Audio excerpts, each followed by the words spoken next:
Welcome to JD Clips. Please enjoy the short versions of our famous videos and keep learning. And don't forget to subscribe. यद्यपि आपका आकलन गलत हो गया, लेकिन आप बहुत प्रसन्न दिखाई पड़ रहे हैं हरियाणा के इलेक्शंस के बारे में।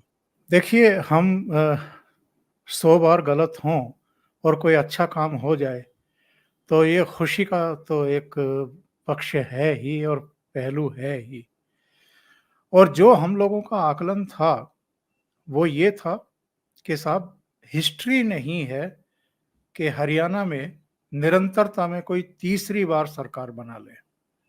दूसरे पिछले प्रोग्राम में मैंने ये भी कहा था कि ऐसा कोई मुखर होकर के भारतीय जनता पार्टी का मतदाता या कार्यकर्ता या नेता नहीं बता रहे हैं कि भाई ऐसे कौन से बड़े काम हैं जिनकी वजह से तीसरी बार उनकी सरकार बनेगी।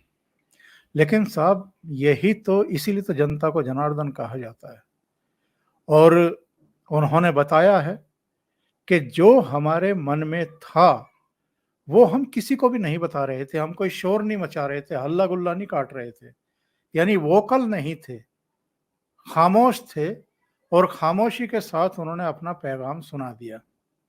और आज जब ये नतीजा साहब आ गया है और तीसरी बार हरियाणा में निरंतरता में भारतीय जनता पार्टी की सरकार बनने जा रही है केंद्र की तरह, तो आज हम उन तमाम कारणों के बारे में एक्चुअल में सोच सकते हैं कि जिनकी वजह से ये परिणाम आया है।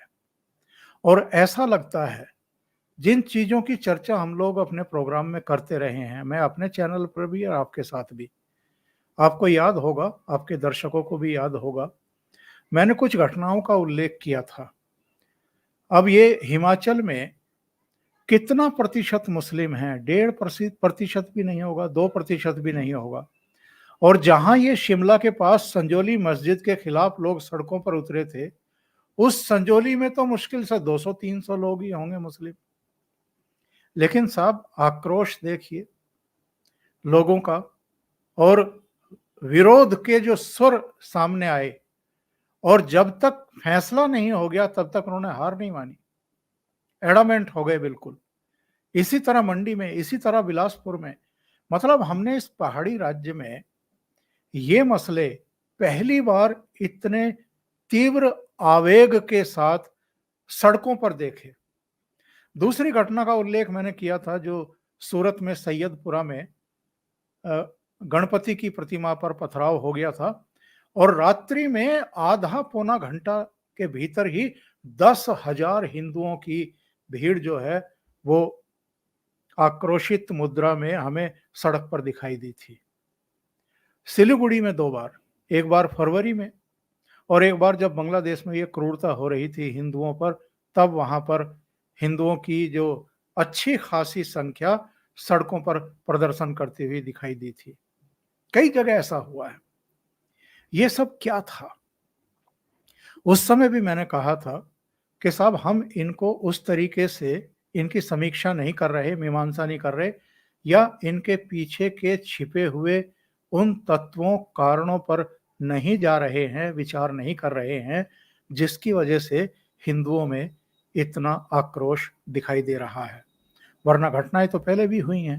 पहले तो इस तरीके से लोग इतनी तीव्रता के साथ, इतने आक्रोश के साथ, वेग के साथ सड़कों पर नहीं उतरे थे।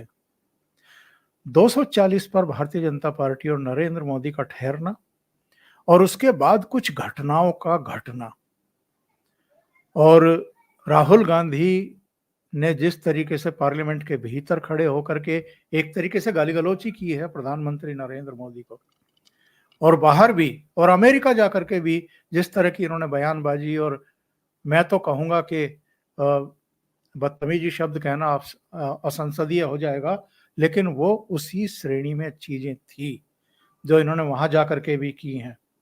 तो हर चीज की साहब एक इंतहा होती है, एक सीमा होती है। आप बहुत लंबे समय तक किसी के प्रति इस तरह के अपमानजनक शब्दों का प्रयोग नहीं कर सकते हैं। और जिनकी 240 सीट आ रही है और जो प्रधानमंत्री बन रहे हैं, जिनकी सरकार बन रही है निरंतरता में तीसरी बार, उनको तो आप कह रहे हैं कि उनकी नैतिक हार हो गई है, और आप तीसरी बार भी जनता के द्वारा रिजेक्ट कर दिए गए। 3 अंकों में भी आप अपनी पार्टी को लेकर के नहीं आए। तो आपकी पार्टी के भीतर से आपके नेतृत्व पर सवाल खड़े ना हो जाएं, इसलिए आप ड्रामा कर रहे हैं। पार्लियामेंट के बाहर भी, पार्लियामेंट के भीतर भी। उनको तो आप अनैतिक बता रहे हैं। और 2004 में 145 सीटों पर मनमोहन सिंह के शपथ ग्रहण को आप नैतिक बता रहे हैं। 2009 में 206 सीटों के साथ शपथ ग्रहण करने वाले मनमोहन सिंह को भी आप नैतिक मान रहे हैं। तो ये सारी चीजें कहीं ना कहीं मतदाताओं के मन में चल रही थी। दूसरे, इन्होंने जिस तरीके से जाट राजनीति को अपने केंद्र में लिया, हुड्डा परिवार को आगे किया, विनेश फोगाट को अपनी पोस्टर गर्ल बना करके जो है पूरे हरियाणा में इन्होंने पोस्टरबाजी की और उनको जो है आगे कर दिया, इसका रिएक्शन हुआ है साहब। एक्शन का हमेशा रिएक्शन होता है और हरियाणा में तो पक्का होता है। मैं तो 2014-2019 लगातार देख रहा हूं। 2014 में तो चलो फिर भी नरेंद्र मोदी की आंधी थी पूरे देश में, हरियाणा में भी तो उसमें वो दिखाई दिया। फैक्टर भी था ना, वो उस बार तो आपके चौटालाज ने भी बहुत सीटें जीती थी। जी हाँ, 31 के आसपास सीटें जीती थी। जी। तो वो चीजें जो हैं वो परिलक्षित हो गई। और इस बार जिस तरीके से कांग्रेस ने ये राजनीति की, ऊपर से तो कहते रहे 36 बिरादरी हमारे साथ है, लेकिन आपके जितने एक्ट थे, जितनी आपकी साजिशें थी, जो अतीत में आपने किया, वो 13 महीने का आंदोलन दिल्ली में करवाया, वहाँ टिकरी बॉर्डर पर भी वो चौधरियों के जो है हुक्के गुड़गुड़ाए जा रहे थे, खाप पंचायतों के चौधरी वहाँ बैठे हुए थे। अभी विनेश फोगाट जीत करके आई तो नांदल भवन जो है रोहतक में, वहां पर एक पंचायत की उन्होंने सारी खापों की, और वहां उसको गोल्ड मेडल दिया, पंचायत की तरफ से गोल्ड मेडल कि तुम कोई बात नहीं, पेरिस से नहीं ला पाई तो हम खापों का ये गोल्ड मेडल तुम्हें दे रहे हैं। मुझे एक और सजेशन है मेरा, कि खापों को जो है वो भूपेंद्र हुड्डा को बना के चीफ मिनिस्टर की शपथ भी दिला देनी चाहिए। हाँ, वहां कर देना चाहिए। रोहतक में ये काम हो सकता है, इनको कौन रोक सकता है साहब? कोई भी नहीं रोक सकता। तो खापों के मुख्यमंत्री हो जाएंगे, अच्छी बात है, इसमें कोई बुरी बात भी नहीं है। तो ये सब जो चल रहा था, और विनेश को जिस तरीके से शंभू बॉर्डर पर ले गए, फिर उनको टिकट भी दे दिया, बड़े मेहरबान हुए। चलो वो तो किसी तरीके से 5-6 हजार वोटों से जीत गई है, लेकिन कांग्रेस का क्या हुआ? जो जाट पॉलिटिक्स इन्होंने की और खुल करके की, उसकी वजह से कांग्रेस के भीतर भी नाराजगी हुई। ये कुमारी सैलजा भी नाराज होकर के बैठ गई उनके ऊपर जो टिप्पणियां की थी। और कांग्रेस के भीतर जो दूसरे जाट लीडर थे, दो, एक भारतीय जनता पार्टी से वापस आए थे अपने बेटे के साथ, चौधरी वीरेंद्र सिंह, और दूसरे रणदीप सुरजेवाला, वो भी दोनों चुप करके बैठ गए। वो दोनों अपने अपने बेटों के लिए चुनाव प्रचार करते रहे, एक ऊंचाना कला में और एक कैथल में, वो उसके बाहर कहीं गए नहीं। और कुमारी सैलजा कुछ पॉकेट्स में गई, वो भी ऊपर वालों के कहने के बाद, वो भी पूरे हरियाणा में नहीं गई। तो जो सैलजा की नाराजगी है संजय जी, उसका भी असर हुआ है, मतदान में दिखा है।